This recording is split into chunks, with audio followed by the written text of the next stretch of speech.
Oh, damn, that changed scenes really fast this time. Oh yeah. Feels Oh, good. when you like hit the button and then it like Yeah, and then it changes it's like that usually sort of like thing. 4 to 5 seconds. So Yeah. this was a fast one. It was a real fast Woo! one. Welcome to the post review show. How do the games go? I watched most of them, all of them, but Um, not every moment. Weirdly, I felt really happy with how the games went. Like, Okay. I mean, the last Axe game, like I got just shit on, but I sort of understood what was happening, and it went about as I expected for games when I'm playing a hero that I'm relatively inexperienced with. Okay. Because that was my fifth and sixth game with Wraith King, Yeah. or sixth and seventh game with Wraith And King. the last time you played it heavily was like September or something. September of Yeah. 2016. I played 5 games with him in September. But it was really interesting to. I wasn't as overwhelmed as when you did the item mechanics episode. It was very clear for me to just say, like, oh, okay, like when I was Wraith King and I went straight for this BKB, I felt very weak and felt like maybe I didn't have enough damage. Yeah. Yeah. And Yeah. in my head, I felt like I was relating it back to when I used to play Viper, and I would just go like Dragonlance, Scotty. I Yeah. would like do that fucking build, and you were just like, here, you're not dealing enough damage. And then I started to go like that, and then Helm of the Dominator, and then um, Maelstrom, and then maybe for Scotty or Assault Cuirass with Viper, and I felt that sort of difference. So it was almost exciting for me to feel that like I was learning something that felt it was one of the first times I felt like maybe I was navigating an answer without having to ask you. Like Yeah. I thought that the BKB choice was too early, Kevin. Yeah, you're actually right. That was exactly what I thought. At first, I was like, maybe you shouldn't have gone AC, but then I thought, what about that BKB? Yeah, you're right. You're on target for that. How did the Lina game then go? This one we'll review first. It seemed like pretty standard Lina game for you. You did fairly well. It was 60 minutes long. Nothing new there. Those games Well, never end. the biggest question that I would have was my analysis of the game was that it was really rusty with my last hitting. Like I got Yeah. almost no last hits at the start, and consequently, I just immediately felt how much farther behind I was because normally I just have my Yules way earlier than that, Yeah. and I wasn't sure what I should be doing after the Yule Scepter. It felt kind of like going for a Shadow Blade would be a reasonable choice. Yeah, that's something along that vein would have been good. Why did you feel like Shadow Blade would have been good? Oh gosh, What let does me. Shadow Blade do for you that you felt like it could have solved?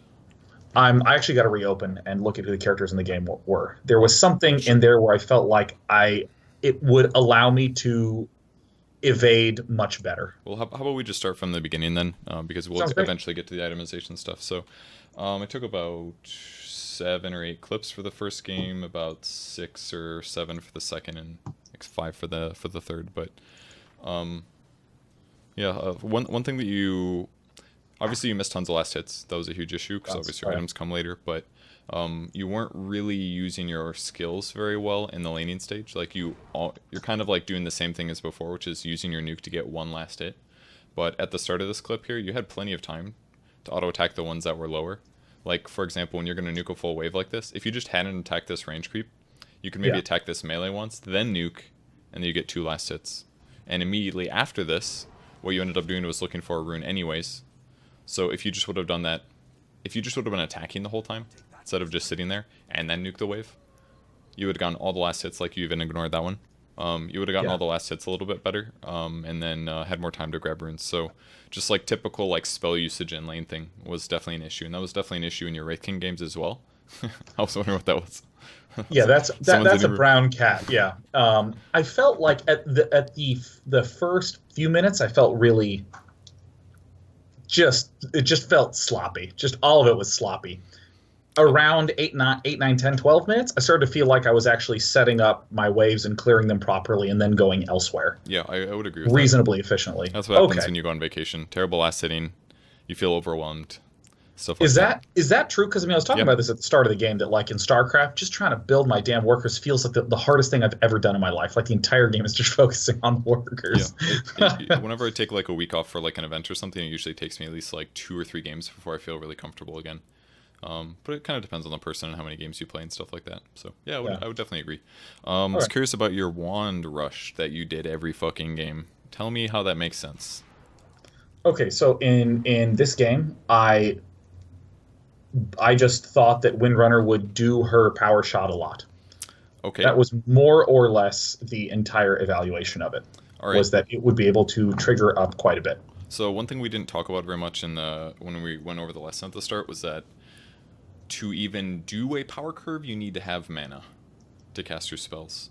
So if you spend your first 450 gold on a magic wand, it lowers your chance of not only being able to use spells frivolously to guarantee more last hits and push lanes, but also means that if there is a fight, you quite possibly don't have enough mana to do your full combo, which loses you an opportunity to actually get kills and reduces your farm.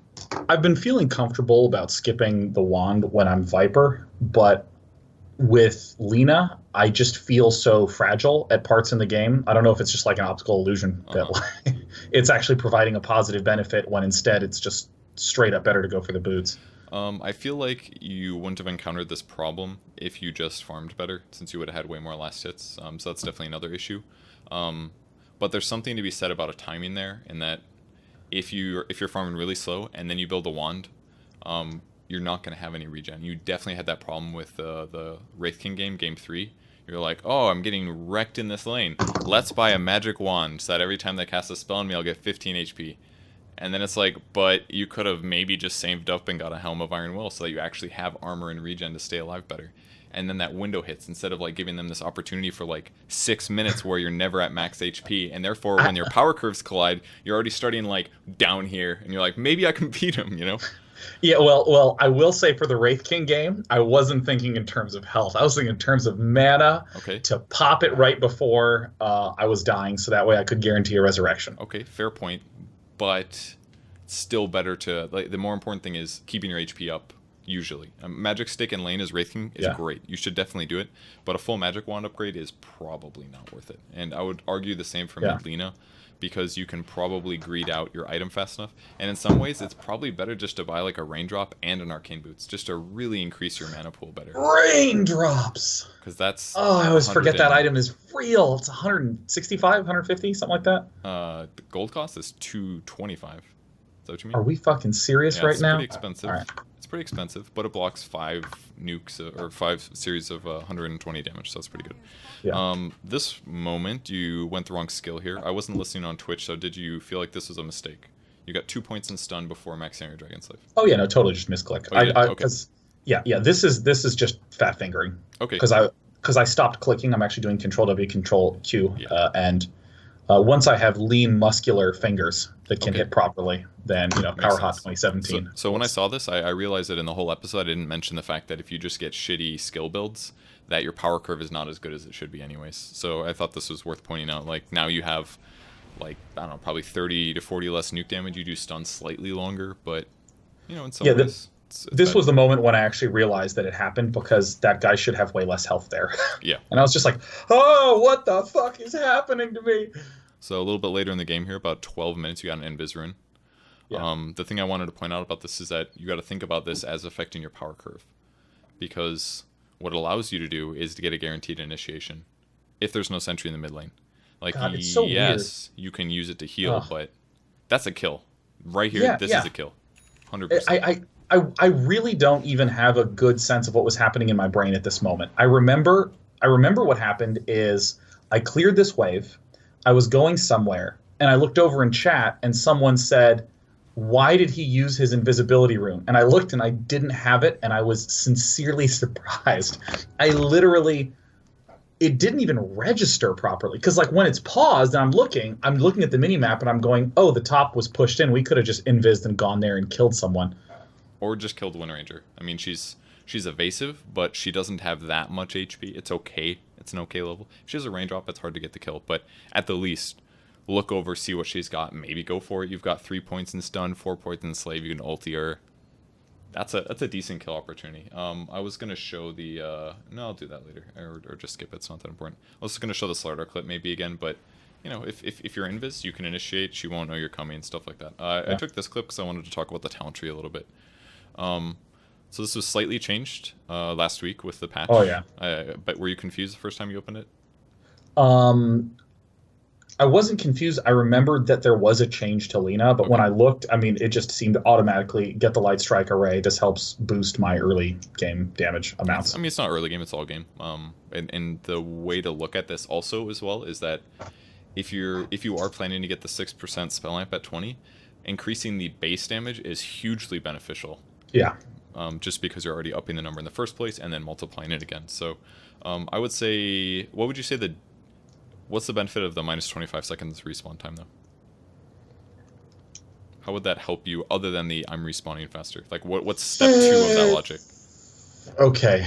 Um, Step two would be I'm respawning faster, which would prevent my opponents from doing X. Okay, that's one of them.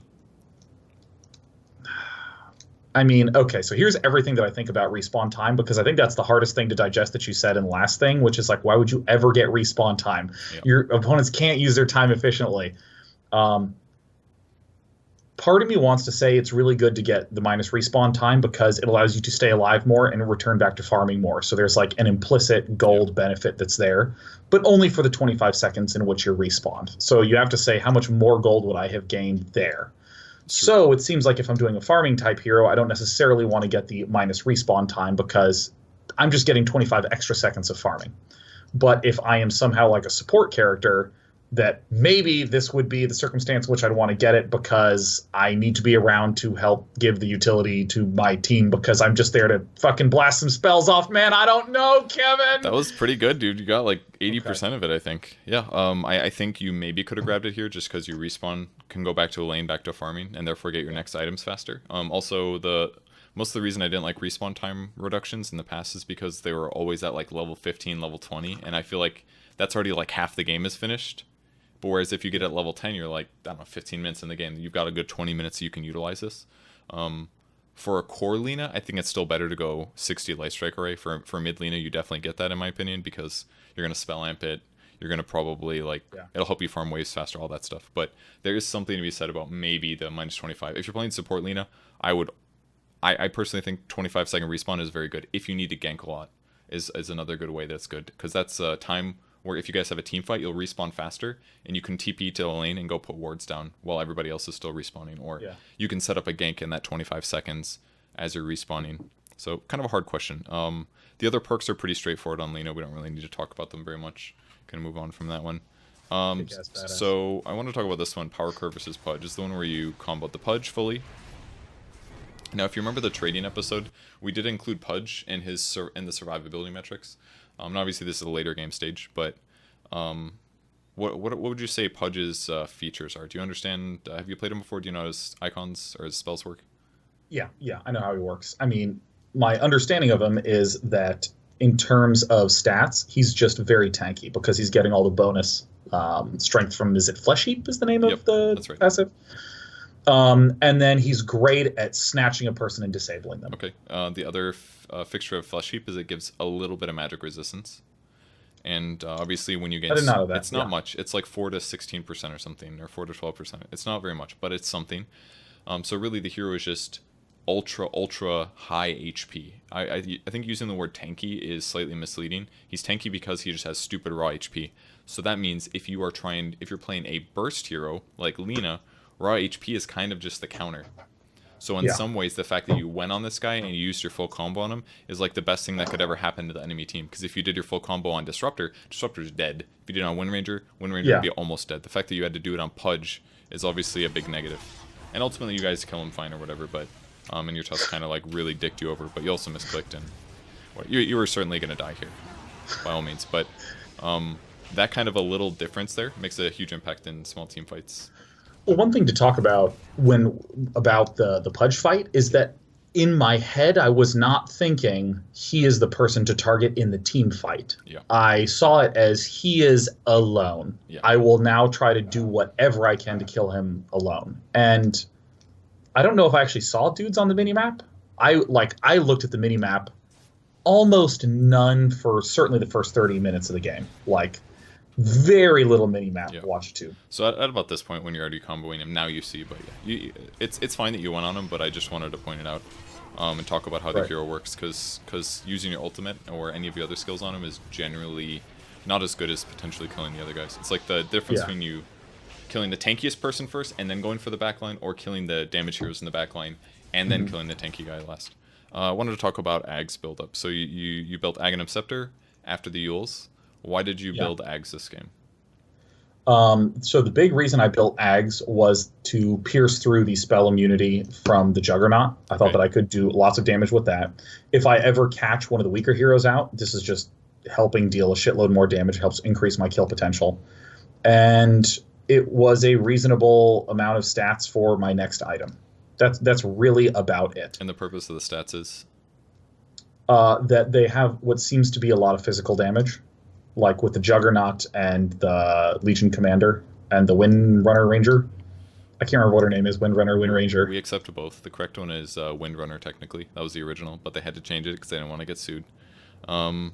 No wonder. Yeah, so like my full thought process at this point was Shadowblade seems like a reasonable choice because it seemed like I could evade, and just having the extra damage would be nice against this set of things. There's like not a lot of like super hard stuns. It felt like if I get stuck in the Rage Cage, I can go invisible. The Rage Cage, is that the name for the disruptor thing? It's not, but it's fine. It'll work. Okay, there you go. It's a kinetic field. Very different. Oh, the Rage Cage. Yeah, different. for sure. Yeah, no, I like to embellish a little bit. Okay, that's fine. Yeah, I mean, especially against the Legion Commander and the Juggernaut, the fact that it feels like it deals with their setups against me reasonably well. Okay, but you didn't buy. You built eggs, which is okay. I think that. Oh, sorry. I meant so there were 3 items I was considering. One was the Shadow Blade. Okay. The other was the Aghanim Scepter, just because raw damage, and I can just. I mean, it's just a pretty well-rounded item, I feel like. Yeah. For Lina. It's just more damage, more health, and in particular, the breaking the spell immunity. But third was the Force Staff, because there's a lot of threats that I feel like I'd want to get away from really, really quickly, because they would be trying to blink on, engage, all that sort of stuff, and being able to dash away. They don't have a lot of super crazy range damage. Okay. I think you're on the right path for most of these, but I'll try to explain the nuances that you're missing. Yeah. The raw HP that Ags gives you is certainly good. I would say that their damage type there's a lot of physical certainly, but there's a lot of magic as well. It's like a mix of stuff. So I think just increasing what the Ags gives you passively, I think it's really good this game at this point in the game. What it gives you offensively is mediocre in my opinion, because your Laguna Blade does like probably 650 damage or something, and that means that if it goes from magic to pure, you're getting like 150 more damage, which is not that much. It's okay. It's like a 200 damage nuke. So it's all right that you built it here. I think the best of the 3 was probably Shadow Blade, I would say. Not only because it does allow you to stay alive in the Rage Cage, but it also allows you to dodge Omni Slashes. If you get Omni'd, you can go Invis. It would allow you to go Invis after you get hooked. It basically covers some of the issues that Force Staff would, and also lets you do offensive. And that's the problem with you getting Force Staff this game, is that yes, it allows you to force away from Pudge, but it doesn't really save you against Omni Slash. It might save you against Disruptor, but maybe not. So I personally think the best item choices were either Ags, Shadow Blade, or Blink Dagger. And the reason being that you need to have a solution against Omni Slash. You would ideally need to have a solution against like Pudge getting hooked, for example. Does Omni Slash drop if you're... No, that doesn't make any sense, because he wouldn't even be able to blink. It's just that if he was getting close, I would get the hell out. What are you referring to? I was going to say, if you're getting Omni Slashed, Force Staff won't help you. And I was going to say, it can, but it's very chance-based. And I was going to say, well, can Blink Dagger drop you? And I was like, wait, no, you're getting hit a shitload, which prevents you from blinking. The only way it would work is if you didn't take an Omni Slash for 0.5 seconds, then you use yourself for 2.5 and then blinked immediately afterwards. It could work there. But if he's spinning below you at that point, you're screwed. But the reason I feel like Blink was an option here and might have helped a lot is because a lot of the times when you did combos on people, you're using your one item to guarantee the combo. Like right here, for example, you use Yules on this guy. Yeah, you got to kill him, but what if Jug shows up right here and starts Omni Slashing? Your one solution to stay alive against that, it's obviously Ags, a raw HP, but Yules also. So by you going Force Staff and the Yules Scepter this game, it puts you in this place where you never could initiate and be safe defensively at the same time. Whereas if you get Shadow Blade in Yules or Blink in Yules, you could do both. Because the Yules not only sets up a stun, but also gives you the opportunity to defend yourself. That's why the item is important. Another thing about this, what does Ags actually accomplish for you before it's finished? Purely stats. Yeah, and most of the time you don't have space for all the stuff, so it's kind of like a lot of times I feel like I see too many players just rush an Ags on a hero because they're like, oh, I'll just get Ags. But if we talk about the power curves earlier with utility items, if you're just buying a point booster and then you're buying like an ogre club and then you're buying like a blade of alacrity, you could have had like a glimmer cape and like halfway to force staff, for example, defensively. So Yeah. in this game it was good for you to get eggs, but there's a lot of times where Linas or other heroes need to be very careful about when they build it, because it could allow your opponents to like kill you 4 times in a row with Slark, for example, because all you got is raw HP and at some point he's going to kill you anyways. Yeah. Oops. Oh, that's right. I was going to show the Slark. Show Slark clip I'll to skip show it. initiation I'll difference. skip Woo! it. It's not that important. Alright, I thought that you should have a magic wand here instead of null talisman. I was very debatey on that for sure. Okay, well, what's the difference between them value-wise? I mean, in terms of the actual cost, Null Talisman's 420, Magic Wand's 465. Wand gives you 4 to all stats. The Null Talisman gives you damage, stats, or 6 in the primary, 3 in the others. Mm-hmm. So I literally said, more stats, let's go. Okay, but the difference is it only gives you 5 more damage and 2 more int. And if you compare that to potentially having like a 10 charge wand, which is 150 HP and 150 mana, it's not even close anymore. The only way that Null Talisman is better there is that it gives more damage. Yeah, I mean, truly, that's one of those things where I have no sense that 150 health and 150 mana is obviously way better than the extra damage and stats at this point in the game. Well, for a moment, let's think about all the items in the game that are items that give you burst heal. Like, instantly heal you. Are there many? You got Mech, you got Guardian Greaves, which is an upgrade. You got Wand. You can maybe say Earn, maybe. And that's basically it. There are not many burst heals, and the reason for that, which I think is good game design, I used to play this MMO before Dota, and the problem was that if everybody has heals, that means to counteract heals, everybody has to have more burst. And the meta develops in this area where like everybody's standing around and they're like, who are we gonna burst? And then everybody tries to burst one hero to burst through his heal. So if you just limit the amount of heals in the game, it doesn't allow you to just... The gameplay doesn't become like, oh, we're all going to jump on one guy and burst him. I feel like that's... I don't play League, but I feel like that's part of the problem sometimes with that game's balance, perhaps, is that it's like all a 5-on-1, like kill one guy. I'm just making assumptions. I really don't know, but... You can leave the League out. Yeah, no, it makes sense that if you have a game with too much heal, you have to have a way to compensate for that, which just removes all the mid-range. So heals are very uncommon in Dota, which means that people don't expect them as well. And for that reason, popping like a wand right before somebody is sure they're about to kill you can make an impact many, many times in games. So never keep a Null Talisman unless you know you're going to upgrade it to something else, like a Veil or Dagon or something. That's a very useful analysis, because if you look at my other games, often there comes a point where I have to sell either the Wand or the Null Talisman, and the choice is essentially random at that point. All right, pretty much always I Wand. have just fiddled back and forth, and I don't know, so... Okay. Wand is almost always the right decision. I noticed you picked up a Hex this game. Thoughts on that? Well, first of all, after I got the Aghanim Scepter, I was very confident that getting the Force Staff was the correct choice there. Okay. But I felt like I should have gone down the Shadow Blade path earlier, so I was kind of going... like at this point, I was like, I feel like I maybe should have gotten a Shadow Blade, but getting a late Shadow Blade, for whatever reason, feels weird to me. I don't know if that's just a random stupid thought, but it's not that big of a deal. It kind of comes down to more how much detection they have. Is there somebody else on your team that's invis? The Weaver is, so they very likely will have detection to deal with it. Yeah. But the benefits of Shadow Blade are mostly offensive usually, and low MMR is by far better defensive. But if you're a good player, offensive Shadow Blade's way better. So like in this example, for example, towards the front, you used your Force Staff to get close to the Pudge, then you used your Yules, and then you're like, oh shit, I have literally no way to save myself at this point because you used both skills. But if that was Shadow Blade, for example, you wouldn't have to hard commit just to approach. Yeah. And then you'd still have Yules, depending if you needed it. But with things like Force and Blinks, you have to basically instantly initiate. It's really important. Otherwise, they're going to react and dodge your stun. So yeah. I think the Force was an okay choice. I just would have preferred probably Blink or Shadow Blade because they give you more offensive choices. So that was about it for the Lina clip. Oh, Oh, the other things. Go ahead. I wanted to briefly answer about the side of I thought the side was a very good choice at this point in the game. For which reason? I felt for the reason that I can easily disable Jug or Legion Commander if they're dealing a lot of damage.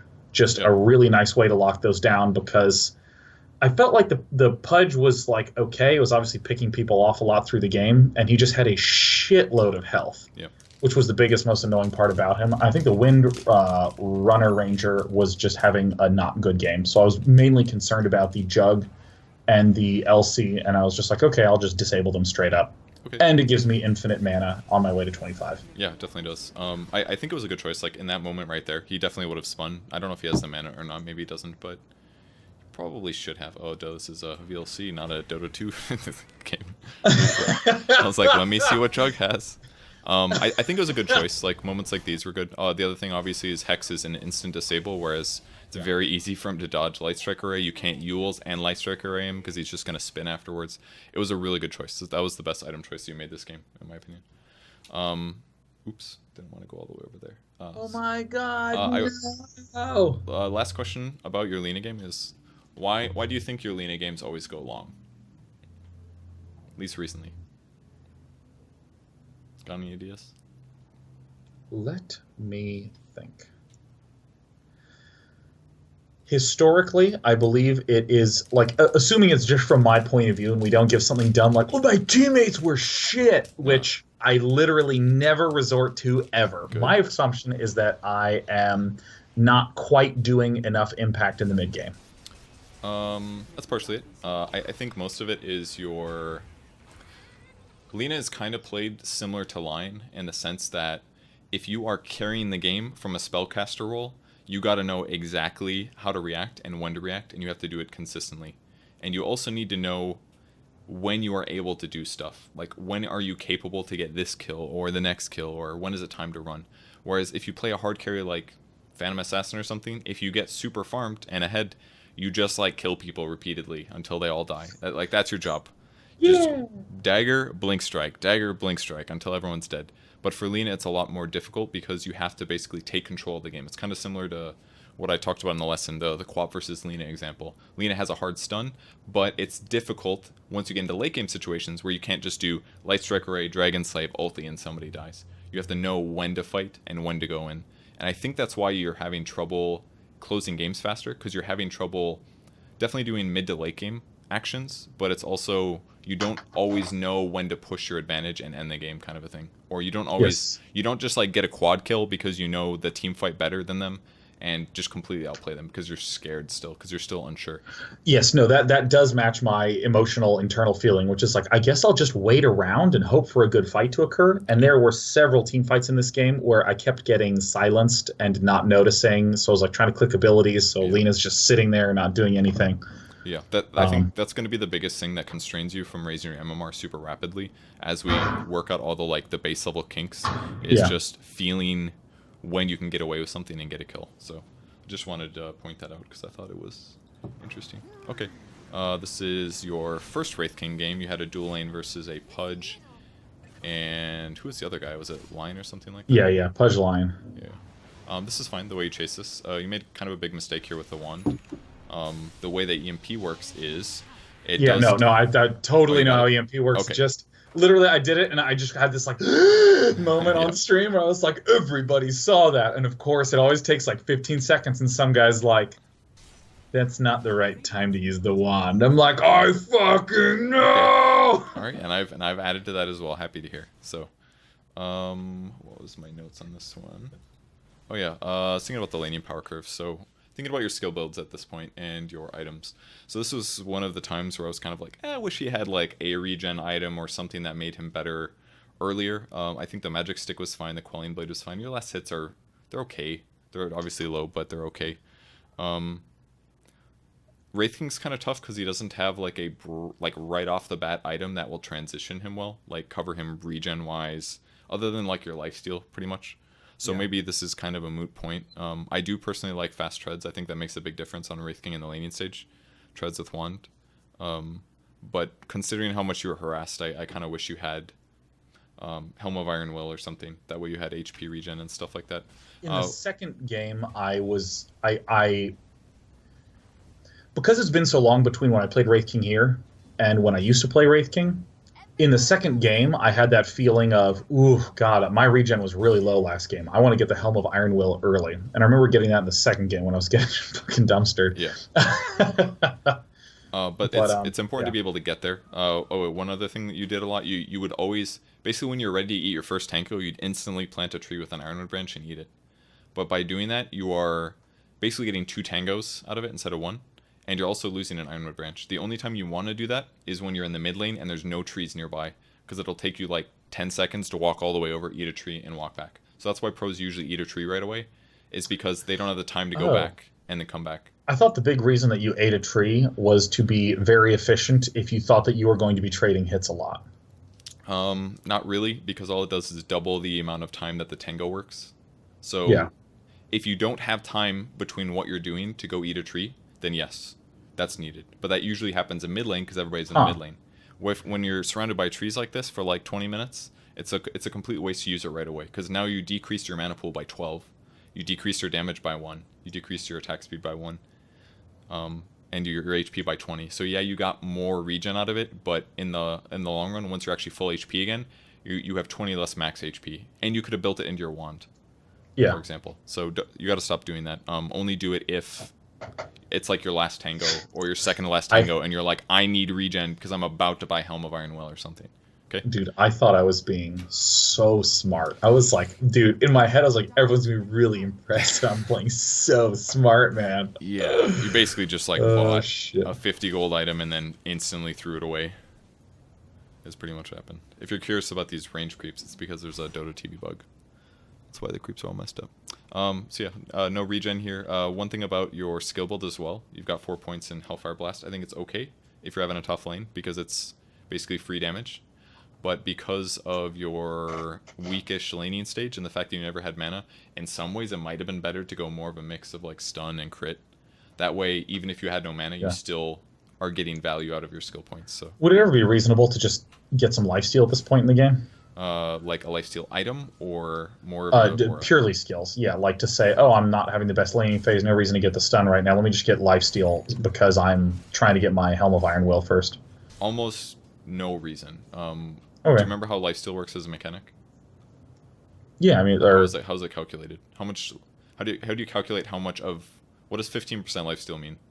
15% of 92, man. 15% of the white number. No, 15% of the damage you do to the target.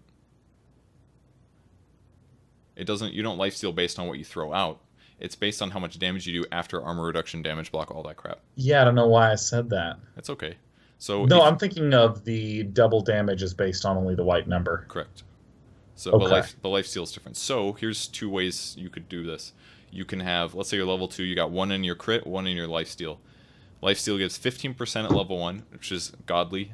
The next point gives you 20%. So you'd have a 33% lifesteal increase with a full skill point. Or you could get another point in your crit, which when you crit does, I don't know, an extra 100% or something. Bazillion, yeah. So it's extra, right? So every time you crit, now you're lifestealing more. Is the extra point in crit going to give you more lifesteal than the extra point in lifesteal? Probably, I would assume. Because right now, if you're hitting for 90 damage and you're healing 5 more from lifesteal, you're getting like 5 HP. Is that worth a skill point every time you auto attack? No, Kevin. Not even close. No, it is not even close. It's terrible. I figured it out. Okay. So small decisions like that. It's mostly items. If you really want regen, what you should do is go for just like a regen item instead. So this is a little outside of the topic of the show, but like I was staying in lane deliberately and trying to make sure that my wand and my range away from Lion's mana suck was such that I could just get the resurrect. So I was not feeling very scared at this point in time. And I don't know if I should. Well, one thing that you're not doing very well here, and this is kind of one of the roles as a carry whenever your support is in trouble, this Rubik is screwed right now. So you basically you got to do something. And what you did was stand there for like 15 seconds. Like, if you stun more the than once, Pudge, so many times. anything, like you could have stunned the Pudge, and so that Pudge doesn't move, so that maybe Rubik gets out of the rot Oh, range and can actually shit. leave, or you could have stunned the Lion so they didn't get hexed afterwards, and then you finally were like, oh, he's about to die, let me go in now, I want to save his life, and then you're gonna get well, he suicided here, but like if he walks into tower range, for example, throw that stun out. Like, you absolutely could have killed the Pudge there. As soon as the tower's hitting him, you know your power curve is now tower damage, basically, while you stand there. Yeah. But and whatever your Hellfire Blast is. So if somebody's just taking tower damage or creep damage, for example, like the one where you killed the Lion where he was AFK or whatever, like that's a perfect example to use a stun in a dual lane or in the laning stage. This is clip number 13, which is... Okay. So this was basically looking at the farm level that you're at. So if you take a look at your net worth here, you're sitting towards the top, but not amazing, which is a little surprising because you actually had, I believe, the most last hits in the game, or at least very close. And I feel like the reason for this is just because you didn't participate in that many kills. Your laning stage was obviously very tough, and that makes it harder to like get super ahead, but I felt like you could have moved around the map a little bit more to get kills. Kind of the same case as your Lina game, actually. I have a unbelievably hard time understanding when on earth I can go around and get kills. And I think this is because Wraith King was someone that when I played, it was because somebody said, hey, play Wraith King, he's easy. And that was the entire logic in playing him. But when I played Sven, anytime I would go somewhere, all my friends who I was playing with were going like, no, go farm, you're carried. You want to farm, go farm, do your farming thing, farm hard. Okay. And I have this mentality of like farm if I'm like Sven or Anti-Mage or something like that. They were right, but why? But they didn't explain the why right. So Totally. Explain the difference between Sven and Wraith King skill-wise. Immediately, Sven can farm way faster because he has his cleave. Exactly. So, and that's the biggest thing. So yeah, Sven can show up to fight sometimes, but if you're a weak player and you don't know how to initiate or when to initiate, it's probably just better if you hit creeps. Whereas Wraith King, you can farm pretty fast with your crit and a Quelling Blade, especially because your crit doubles against neutrals instead of heroes now. Got buffed that way. You're pretty good at jungling, but it's not as good as Sven. So if you look at Wraith King, he's more like... You have a 2-second stun on an 8-second cooldown. That is so good if you think about the amount of uptime of stun duration. It's like 25% of the time you're fighting Wraith King, you're stunned. Like, that's so good. So and you have a slow. And you have a slow, and if you die, which you should have your ultimate at some point early, then you completely win a team fight. So Wraith King's like team fight ability is actually quite good, in a lot of ways much better than what Sven has. Not to mention you naturally have lifesteal and crit and stuff. So basically the way that you can play Wraith King, it's not very farm heavy. You can actually just like go take team fights. So when you go Armlet first, for example, increases your damage a lot, you can crit. But what if you just rush Blink Dagger first instead? Go like Treads Blink Dagger. You still have decent damage, you still have decent attack speed, but instead you can use that Blink to like TP to a lane, and then go stun somebody for 2 seconds, and then maybe you get a crit in there. Because if you do that with somebody else, like, that's a pretty good chance of getting a kill. I think I have a hard time evaluating when I would be getting an armlet versus a blink first. Okay. Conceptually I understand it, but like... if you get a blink, you need to make shit happen is one thing. Absolutely. If you need... I would say armlet's important because not only does it give you good right click, so maybe there's a tanky hero, for example. Let's say you're playing against a Pudge, very high HP, low armor. Do you want to get a blink and then blink stun him repeatedly when your ulti or when your stun doesn't really scale up in damage, or would you rather get an armlet and just walk up to him and hit him and crit harder?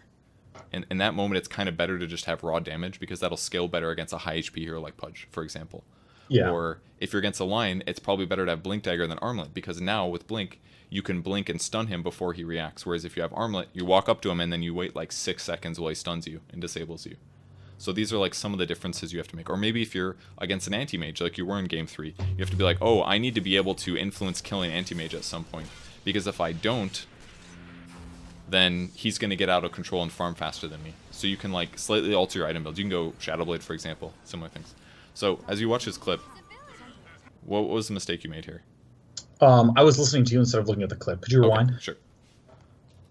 Excuse me, Despy. How dare you pay attention to me? Yeah, I know. So, first off, you bought your blink. Yeah, no, I mean, I remember saying this on air. I was like, I shouldn't have blinked in, man. I should have just walked up there. Yeah. All right, but yeah. Mistakes from here on out. Okay, I think probably just turn and fight instead Yeah, of trying to run away. exactly. Because, I mean, Pudge is pretty much for sure. The only way that you get him here, get him away from you, is if you stun him for 2 seconds and then you walk outside of rot range within 2 seconds. But with both Invoker and him here, there's pretty much no way. So, Yeah, turn on that armlet and slap that guy because you're committed. You're like, well, it's either me or him. And by not hitting him once, you could even cast a Hellfire Blast and it would have been off cooldown by now. Like, get your stuff on yeah, cooldown, yeah. start your power curve going. That way, when you respawn, there's a chance you can actually kill him. That would have helped a lot, I think. Your blink out was fine. The way you played the rest of this was fine. Totally okay. But right here, it actually took a long time to kill that guy. If he would have died like 2 hits faster, maybe you guys can go to the next fight and actually get follow-up kills. Like maybe you would have been there to stun the Invoker, for example. Yeah, yeah. So a little bit of efficient, like carries is so important that they spend every moment auto-attacking, like we saw Yeah. in the lesson plan this morning. This is pretty good. I liked how you went for the Spectre right away. Can if you pause right now? Yes. Leading up to this fight, I was up at the top area just farming, pushing, and I was slowly making my way back to this huge push in. And this was a big question mark that was happening throughout the entire game for me, where I just always felt like they were fighting and I wasn't there. I would agree. So you did say to like be a little more active in this sort of circumstance, but here this was me going, maybe I can kill something here. And I mean, when you say this is good, can you explain a little more why? Because for me, it felt like I kind of got lucky and accidentally killed someone reasonably, but I wasn't feeling very good about my play at this point. The way that you executed this was great. You got a little lucky on the crit here because it made him die a lot faster. But I mean, if you looked at their HP totals like 5 seconds ago, or better yet, before you stunned, like just right here, like you guys have 3 dead heroes. They're all alive, but 2 of them are very low. Which means that with a 2-second stun, you have a decent chance of actually getting a kill before they're able to react. Similar to using a basher against somebody, or initiating with a Shadow Blade, or whatever. And because their HP is lower now, them being able to react and kill you in a power curve is just almost, it's like super unlikely. So moments like these are one of the things that you can punish in teamfights. Wait till people are slow, jump in, stun them, kill them in like 3 hits. So by doing this, like it changes the game a lot. Because then that's the enemy carry dying, you get gold. You got like 500 gold right there. And then you got to go 1 by 1. I think going on the line here was good as well. I like this.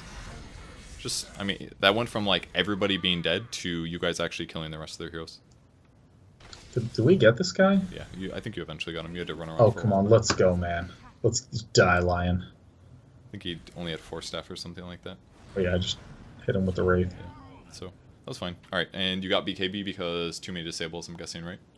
Yeah, it was specifically the Lion and the Invoker were the ones I was worried about. Axe, he's just, everything goes through. Yeah. Spectre's physical damage, so I was just like, okay, well, I'll want to be building stats as a result of him. But against the other ones, I was like, I'm going to go for BKB, which is not an item I actually get very much. Yeah, I thought it was an okay choice based on how many disables they have, but you gotta remember that Pudge ulti goes through BKB and so does Axe Call. So already you're kind of screwed in that. Like, it helps a lot against the Lion, but in some ways it'd be better just to kill him faster, because as long as you blink first and stun him, you got 2 seconds to try to kill him. And I definitely agree that the BKB hurts you. Here's a moment you chain stunned. This was like a good 2.5 seconds. It's like almost 2 seconds left on the line when you stunned. So for example, if he had been faster or actually reacted, he might have been able to hex the Wind Ranger. The rest of this clip was fine. You did okay here, but you certainly did have damage problems. That was pretty obvious. This was like the hardest you hit all game, I felt, as a percentage of health, and it didn't really ever get better.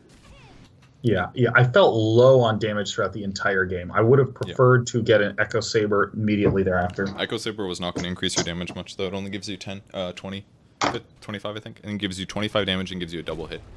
But what you kind of needed more was something that actually hits hard and does good damage. Like, Echo Saber is good, but in some ways it's a bad Wraith King item. If you blink in, really, and you stun somebody, they're disabled for 2 seconds, right? Yeah. And then you hit them with the Echo Saber. They're slowed for 0.6 seconds, but they're stunned, so it's kind of wasted. Yeah. You do get a double hit, by all means. And yeah, it gives you mana regen and all that stuff, but it's not that great, in my opinion. I think it should be sometimes purchased, but it's kind of bad, in my opinion. Some pros do buy it, and you kind of need the mana, but I feel like the damage item I think you should have got this game is a Mjolnir.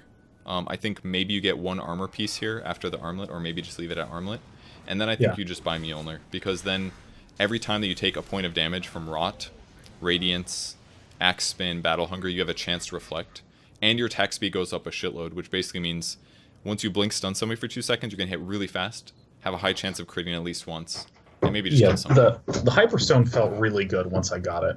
It did, but the problem was that your raw damage wasn't very high, and Axe built a Crimson Guard. Do you remember how damage block works? I don't remember specifically what Crimson Guard does. Let me just go to learn. It's like an AoE Vanguard for his allies. It's like the big circle thing around your allies. Where is this Crimson Guard? Crimson Guard. Oh, that's right. Block damage melee 70. So if you're hitting for about 200 damage right now, and you pick up a Hyperstone, it damage blocks off the top. When we turn on your armlet, you get another 35 or something. So basically, you would hit for 150 instead of 230 right off the bat, and then their armor would affect it, and then you would have all this attack speed. But attack speed's not good against damage block. You technically want raw damage to offset the top of your damage being cut off. Yeah. So that was part of the reason that you did less damage. It was that combo with the BKB. Whereas if you just got a damage item, I think it would have been a lot better. So the rest is mostly just lenient stage. Have you played against an Axe before as melee? It seemed like you did. No. I have played relatively few games against Axe in lane ever. I've only ever really been against Axe who was jungling or just somewhere else over the course of the game. I was really confused as to how much damage was happening, and then I sort of figured it out midway through. Yeah, if there's creeps there, and you're hitting Axe with creeps, it's super dangerous, basically. And you did that a lot this game. And And in some ways, I would say Abaddon's actually really good for this, because he's good at resisting burst damage.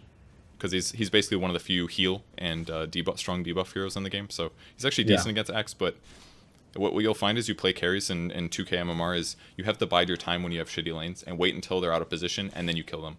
And then you have to do that one more time, and then your lane is won.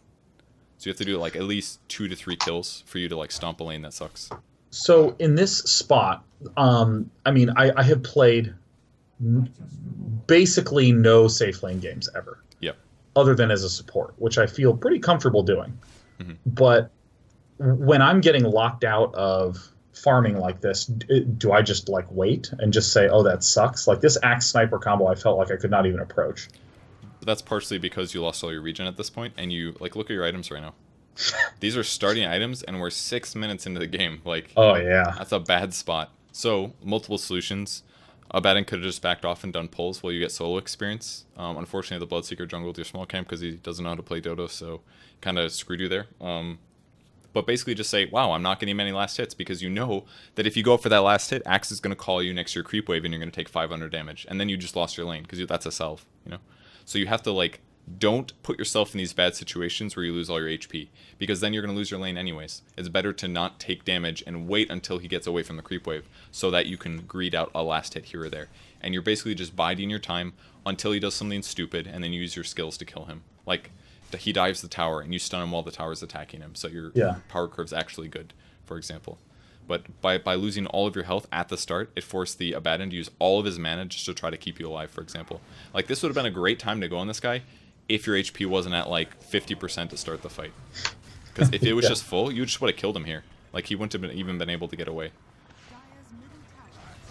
So it caused a lot of issues. This was actually the funniest thing ever. It's just the creep. It's great. Your Bloodseeker was not the best. So this is kind of tough too. Tower dives are a scary thing against Axe. You should have saved your stun until he's under tower. Yeah. When there's creeps like this, you gotta kill him as fast as possible, so maybe auto-attack the creep wave a little, but it's kind of hard. Yeah. This was a good stun, I believe. Yeah, because they'd actually hit him a few times. This was okay. I think the reason you lived basically is because you were able to go up this way. So that was pretty nice. I ate a tree. Woo! I don't know if it actually mattered. It didn't. Not at all. I tried to path through it. That's why I wiggled around and glitched for a second. This was a little crazy. Certainly almost died there. That guy you're Abaddon killed as well. But basically this is what you should aim for. If you're in a duel lane that sucks, bide your time, wait for somebody to come, and then you get a double kill, and then you'll catch up and be able to accelerate. I'm noticing that this is a pattern that I have both in safe lane and in off lane, just being a little too aggressive early on, and I think that this just stems from me having a lot more comfort in mid lane, stepping forward. especially with Viper, I'm just like marching up. Like if you look at any of the Tidehunter games that I played off stream, like I was like 0-5 at the start of those games for sure. Yeah, and that's because you don't understand the relative strengths and weaknesses of your hero. And that's one of the most important things about playing carry is knowing when you're going to die or when you're going to be able to get a kill. Because if you can play that balance on a hero that is pretty much one of the weakest at the start of the game, as soon as you get a little bit stronger, you're going to like run away with the game because you will scale better with items. So there's a lot of feeling that goes into carries basically. It's a huge amount.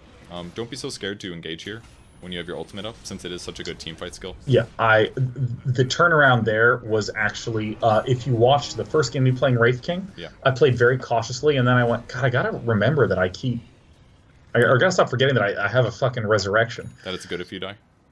Yeah, that, like, it's fine to die. And I remember that moment where I retreated and I went, oh, wait, no, I have enough mana. I turn around and go back in. Yeah. I mean, literally for the first 25 minutes of the first game, I had no memory of a resurrection in the slightest. Yeah. You have to be careful because the first one is a super long cooldown, but if you're getting kills with it, it's completely worth it.